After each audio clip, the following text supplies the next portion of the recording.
पिछले एपिसोड में demon emperor ने भी फैंटेसी पैराडाइज में भेजने के लिए अपने तरफ से सभी कैंडिडेट को रेडी कर लिया था और अब इस तरह से वे सभी एक साथ में फैंटेसी पैराडाइज में एंटर करने के लिए रेडी हो गए थे। इसके बाद अगले सीन में हम देखते हैं कि हाओ चे लिंग साओ के साथ में बात कर रहा होता है, जहाँ पर वो उसे कहता है कि फैंटेसी पैराडाइज में तो हमारे भी तरफ से 10 लोग जाएंगे, इसीलिए मैं जानना चाहता हूँ कि आखिरकार मेरे और शहर के अलावा वहाँ पर बाकी 8 लोग कौन कौन जाने वाले हैं। तब इसकी ऐसी बात सुनकर मास्टर लिंग साओ से कहता है कि फैंटेसी पैराडाइज का रूल्स काफी स्ट्रिक्ट है, इसीलिए वहाँ पर केवल वही लोग एंटर कर सकते हैं जिनके पास में कि लेवल 7 से कम की कल्टीवेशन बेस हो। लेकिन इसी के साथ हमें ये भी ध्यान रखना है कि फैंटेसी पैराडाइज में हमारे जीतने का चांस ज्यादा हो, और इसीलिए मैंने वहाँ पर भेजने के लिए ऐसे लोगों को चूज किया है जिनका कल्टीवेशन लेवल 6 के पीक में है। इसके बाद हम देखते हैं कि मास्टर लिंग साओ से इनके बारे में बताने लगा था और फिर कहने लगता है कि उन सभी के पास में बैटल फील्ड में फाइट करने का एक्सपीरियंस भी है और इसके अलावा उनके पास में बहुत ही शानदार कॉम्बैट स्किल्स भी है। अब इतनी बात कहने के बाद वो इनसे कहता है कि तुम 10 लोग इस तरह से बहुत ही स्ट्रॉन्ग टीम को बनाने वाले हो जो कि फैंटेसी पैराडाइज में एंटर करके डीमंस के साथ में फाइट करेगा।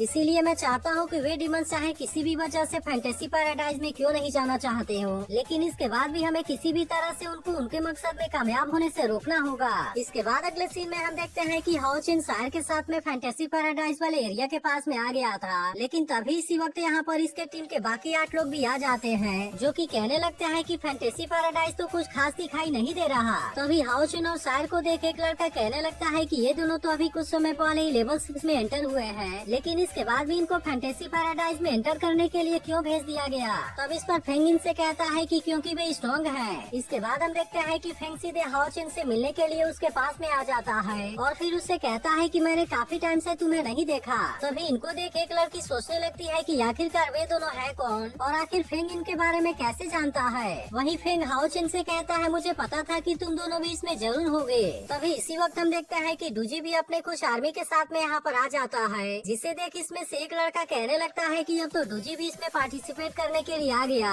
और इसीलिए अब मैं देखता हूँ कि वे डिमंस हमारा क्या कर पाते हैं। लेकिन अब डूजी भी हाओ चिन और शायर को यहाँ पर देख पूरी तरह से एक्साइटेड हो गया था और फिर इनसे कहता है कि इस बार तो फैंटेसी पैराडाइज में हमारी एंट्री और भी ज्यादा पावरफुल होगी। जिस पर हाओ चिन उससे कहता है कि मुझे तो तुमसे मिले हुए काफी टाइम हो गया। लेकिन यह देख एक लड़का हैरान होते हुए कहने लगता है कि डूजी इतनी आसानी से 200 लोगों से बात कैसे करने लगा। वहीं दूसरी तरफ हम देखते हैं कि हाओ चिन डूजी के स्वॉर्ड को उसे वापस कर देता है, जिसके लिए डूजी भी उसे थैंक्स कहता है। लेकिन वहीं दूसरी तरफ हम देखते हैं कि इन दोनों को इस तरह से बात करते हुए देख सभी लोग पूरी तरह से हैरान होते हैं। जिसके बाद डूजी अपने तरफ से हाओ चिन को खाने के लिए एक सेब देता है और फिर हाओ चिन भी इसके लिए उसे थैंक्स कहता है। तब इसे देख वे सभी बात करने लगते हैं कि आखिरकार वो है कौन और फिर इसीलिए वो उसके बारे में पता लगाने के लिए डिसाइड करते हैं। इसके बाद इसमें से एक लड़का फेंग और डूजी से पूछता है कि क्या आप इन दोनों को जानते हो। तब इस पर डूजी इनको हाओ चिन के बारे में बताते हुए कहता है कि ये मेरा बेस्ट फ्रेंड है, लेकिन असल में वो शहर के बारे में भूल गया था। इसीलिए वो हाओ चिन से कहता है मुझे पता है कि उसके साथ में तुम्हारा बहुत ही अच्छा रिलेशनशिप है, लेकिन असल में मैं उसके नाम के बारे में भूल गया हूँ। जिसके बाद इसकी ऐसी बात सुनकर शायर उसे अपने नाम के बारे में बता देती है। तब इसके बारे में जानकर एक लड़का हैरान होते हुए कहता है कि क्या वे सच में इसके फ्रेंड हैं, क्योंकि मैं तो उनके नाम के बारे में भी नहीं जानता।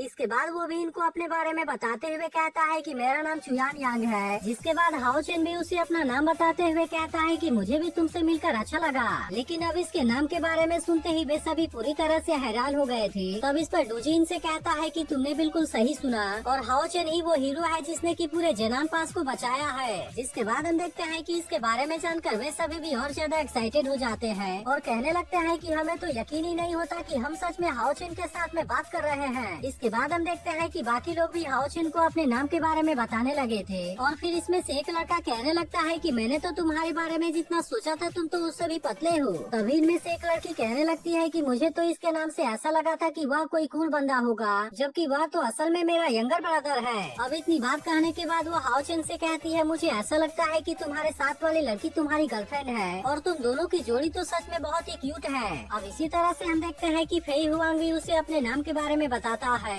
जिसके बाद एक और लड़की भी हाओ चिन को अपने बारे में बताती है और फिर उससे कहती है कि मैंने लेजेंड से भी सुना कि तुमने पूरे जेनान पास को अकेले ही बचाया था। लेकिन इसके बारे में सुनते ही हाओ चिन उससे कहता है कि नहीं ऐसी कोई बात नहीं है, बल्कि मुझे तो ऐसा लगता है कि हर कोई इसके बारे में ज्यादा ही बात कर रहा है। तब इसकी ऐसी बात सुनकर डूजी उससे कहता है कि तुम ये कैसी बातें करने लगे और क्या सच में तुम्हें लगता है कि लेवल 8 वाले मून डिमन को हराना इतनी आसान आसान बात है। अब इतनी बात कहने के बाद वो उससे कहता है कि ऐसा करने वाले तुम पूरे कॉन्टिनेंट में एक हो। लेकिन तभी इसी वक्त हम देखते हैं कि मास्टर लिंग साओ भी यहाँ पर आ जाता है और इनसे कहता है मुझे ऐसा लगता है कि तुम सभी एक दूसरे के बारे में जान चुके हो। इसके बाद वो इनसे कहता है कि मैं यहाँ पर डिमंस के आने से पहले तुम्हें कुछ जरूरी चीजों के बारे में बता देना चाहता हूँ, क्योंकि वैसे तो इन 1000 सालों से फैंटेसी पैराडाइज को केवल इंसान ही एक्सप्लोर करते रहे हैं, जिसके वजह से यह चीज डिमंस को हराने के लिए हमारे लिए काफी एडवांटेज रही है। इसके बाद हम देखते हैं कि वो इनको फैंटेसी लॉबी का इंटीरियर मैप देता है, जिसके वजह से वहाँ के चीजों के बारे में जान पाना इनके लिए काफी आसान होगा। इसके बाद वो इनसे कहता है कि तुम सभी सबसे स्ट्रॉन्गेस्ट हो और इसीलिए मुझे ऐसा लगता है कि ट्रेजर को हासिल करने में तुम्हें कोई भी प्रॉब्लम नहीं होगी। जिसके बाद हम देखते हैं कि इसके बारे में सुनकर वे भी इसके लिए रेडी हो गए थे और फिर उनमें से एक लड़का कहता है कि वैसे भी तो यह जगह हमारे होम ग्राउंड के जैसी है, इसीलिए हम डिमंस को वहाँ पर इतनी आसानी से एडवांटेज नहीं लेने देंगे और हम किसी भी कीमत पर उनको उनके मकसद में कामयाब होने से जरूर रोकेंगे। इसी के साथ वो कहने लगता है कि वे डिमंस तो अभी तक यहाँ पर नहीं आए और कहीं ऐसा तो नहीं कि वे हमसे डर गए हो। लेकिन तभी इसी वक्त हम देखते हैं कि यहाँ का नजारा अचानक से पूरी तरह से चेंज होने लगता है, क्योंकि अब डीमन एम्परर का हेवन डिफाइंड डिमोनिक ड्रैगन यहाँ पर आ गया था और इसके ऊपर वे सभी डीमन सवार होते हैं जो कि फैंटेसी पैराडाइज में एंटर करने वाले थे। तभी इनको देख इनमें से एक डीमन कहने लगता है कि क्या इंसान इन्हीं को वहाँ पर भेजना चाहते हैं, लेकिन मुझे तो ऐसा लगता है कि वे सभी काफी वीक हैं। लेकिन असल में वो डिमोनिक ड्रैगन अपने ऑरा का इनके ऊपर लगातार यूज कर रहा होता है, जिसके वजह से इनमें से एक लड़का गुस्सा होते हुए कहता है कि क्या इस तरह से तुम हमें डराना चाहते हो, और अगर तुम्हारे अंदर इतना ही हिम्मत है तो तुम हमसे डायरेक्टली फाइट करने क्यों नहीं आ जाते।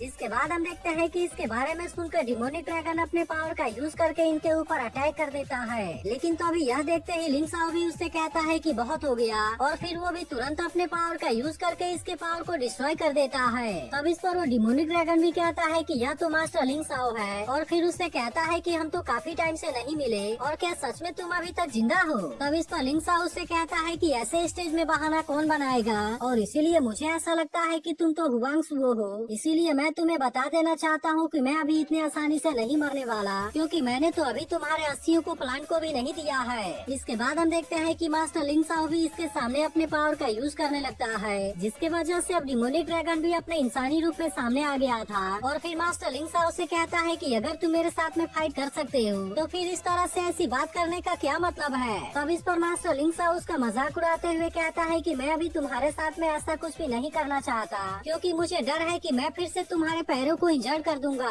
तब ऐसी बात सुनकर हुआंग तुरंत अपने पावर का यूज करके मास्टर लिंग साओ के ऊपर अटैक करना स्टार्ट कर देता है। लेकिन हम देखते हैं कि मास्टर लिंग साओ ने इसके अटैक से खुद को बहुत ही आसानी से बचा लिया था। जिसके बाद हुआंग गुस्सा होते हुए कहता है कि अगर तुम्हारे अंदर इतनी एबिलिटी है तो तुम इस तरह से छुप क्यों रहे हो। जिसके बाद हम देखते हैं कि ऐसी बात सुनकर मास्टर लिंग साओ भी अपने पावर का यूज करके इसके ऊपर अटैक करने के लिए रेडी हो गया था और फिर वो अपने पावर का यूज करके इसके ऊपर अटैक करना भी इस पावर के सामने ज्यादा कुछ नहीं कर पाता और फिर वो गुस्से में आकर हाओ चेन और उसके साथियों के ऊपर भी अटैक कर देता है। लेकिन यह देखते ही मास्टर लिंग साओ इसके पावर से इनको जख्मी होने से बचा लेता है। जिसके बाद हम देखते हैं कि हुआंग के दोनों गार्ड भी अपने पावर का यूज करके इनके ऊपर अटैक करने लगते हैं, जिसे देख डूजी हैरान होते हुए कहता है कि ये दोनों गार्ड तो असल में लेवल 8 में है। वहीं दूसरी तरफ हम देखते हैं कि अब इनके पावर के बीच में बहुत ही शानदार टक्कर होने लगती है। जिसके बाद मास्टर लिंग साओ कहता है कमांडर हुआंग तुम तो सच में बहुत ही टफ हो और डिमन एम्परर के बिना ही तुम इतने शानदार तरीके से फाइट कर रहे हो। तब इस पर हुआंग उससे कहता है कि तुम्हारे साथ में डील करने के बाद मैं इनको भी थोड़ा सा मजा चखाऊंगा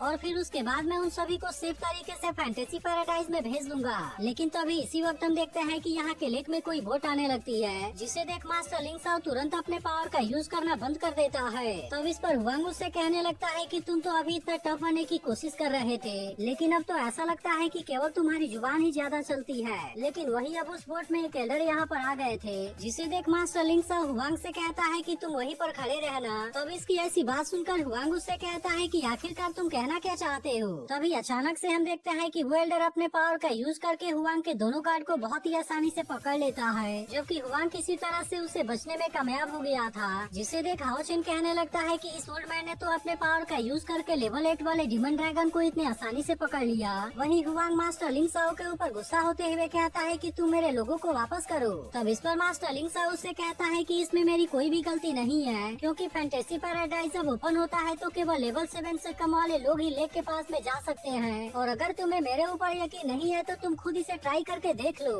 अब इसके वजह से हम देखते हैं कि हुआंग भी इसके बारे में कुछ नहीं कर पाता और फिर कहने लगता है कि यह ओल्ड मैन कोई इंसान नहीं है और फिर इसीलिए वो हैरान होते हुए कहता है कि आखिरकार वो है कौन। लेकिन वहीं अब उस ओल्ड मैन ने फैंटेसी पैराडाइज में जाने के लिए पोर्टल को ओपन कर दिया था और फिर इनसे कहता है कि जो 20 लोग जाने वाले हैं वो आगे आए। तब इसके बारे में सुनकर हुआंग अपने लोगों से वहाँ पर जाने के लिए कहता है, जिसके बाद हम देखते हैं कि उसके लोग वहाँ पर जाने लगे थे और इसी के साथ हुआंग अपने लोगों से कहता है कि तुम मिशन के बारे में अच्छे से याद रखना। वहीं मास्टर लिंग साओ भी कहता है, मैं उम्मीद करता हूँ कि तुम सभी वहाँ से कुछ न कुछ हासिल जरूर करोगे, लेकिन इसी के साथ तुम्हें वहाँ पर बहुत ही केयरफुल रहना होगा और इसी के साथ तुम ट्राई करना कि तुम जल्दी से वहाँ से वापस आ जाओ। जिसके बाद हम देखते हैं कि इसकी बात सुनकर वे सभी भी पोर्टल के ऊपर आकर खड़े हो जाते हैं। लेकिन तभी इसी वक्त यहाँ पर हाओ चेन को प्रिंसेस युई नजर आती है, जिसके बाद वो इसे देखते ही याद करने लगता है कि प्रिंसेस युई ने उसे कहा था कि अगर हम फैंटेसी पैराडाइज में फिर से मिलेंगे तब उस वक्त मैं वहाँ पर तुम्हें बहुत बड़ा गिफ्ट दूंगी। लेकिन असल में हाओ चेन को इसके बारे में कोई भी अंदाजा नहीं था कि वो यहाँ पर इसके साथ में क्या करेगी, इसीलिए वो डिसाइड करता है कि उसे इस जर्नी में बहुत ज्यादा केयरफुल रहना होगा।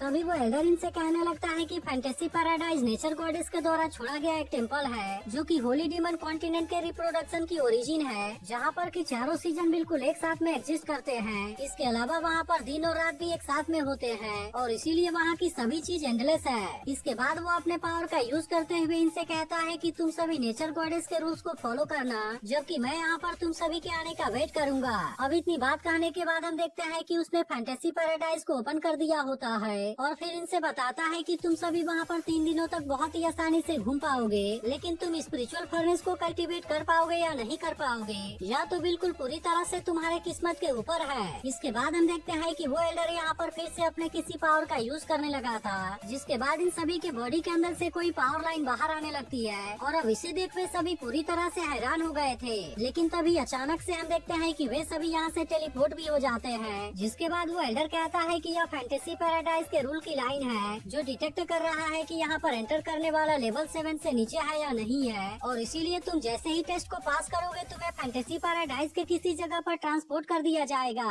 लेकिन इसी के साथ वो इनसे कहता है कि अगर तुम इस टेस्ट में फेल हो गए तब उसके बाद तुम्हें फैंटेसी पैराडाइज से निकाल दिया जाएगा और फिर उसके बाद तुम कभी भी यहाँ पर एंटर नहीं कर पाओगे। इसके बाद अगले सीन में हमें यहाँ पर नेचर गॉडेस के स्टैचू को देखते हैं, जहाँ पर कि डीमन के ग्रुप का एक बंदा आकर खड़ा हो जाता है। इसके बाद हम देखते हैं कि वो अपने एक साथी को यहाँ पर आने के लिए कहता है, जिसके बारे में सुनते ही वो भी तुरंत यहाँ पर आ गया था और फिर उससे कहता है कि आपने जो भी करने के लिए कहा था मैंने उसे पूरी तरह से कंप्लीट कर दिया है, लेकिन असल में अब सभी लोग यहाँ पर इधर उधर फैल गए हैं। तब इस पर वो डीमन उससे कहता है कि इस बात से कोई भी मतलब नहीं है। जिसके बाद हम देखते हैं कि सैर भी टेलीपोर्ट होकर एक जगह पर आ गई थी, लेकिन असल में उसे कुछ भी पता नहीं था कि हाओ चेन कहाँ पर टेलीपोर्ट हुआ है और इसीलिए वो जितना जल्दी हो सके उसे खोजने का डिसाइड करती है। लेकिन तभी हमें पता चलता है कि हाओ चेन तो अभी भी वही पोर्टल के अंदर फंसा हुआ है, इसीलिए वो हैरान होते हुए कहने लगता है कि केवल मैं ही यहाँ पर क्यों फंसा हुआ हूँ और आखिरकार ये रूल लाइन मुझे डिटेक्ट क्यों नहीं कर रहा। पर तभी अचानक से हम देखते हैं कि इलेक्ट्रोलक्स के पावर की वजह से यहाँ पर एक बहुत बड़ा धमाका होता है, जिसे देख सभी लोग पूरी तरह से हैरान हो गए थे और वो एल्डर भी कहने लगता है कि आखिरकार यहाँ पर क्या होने लगा।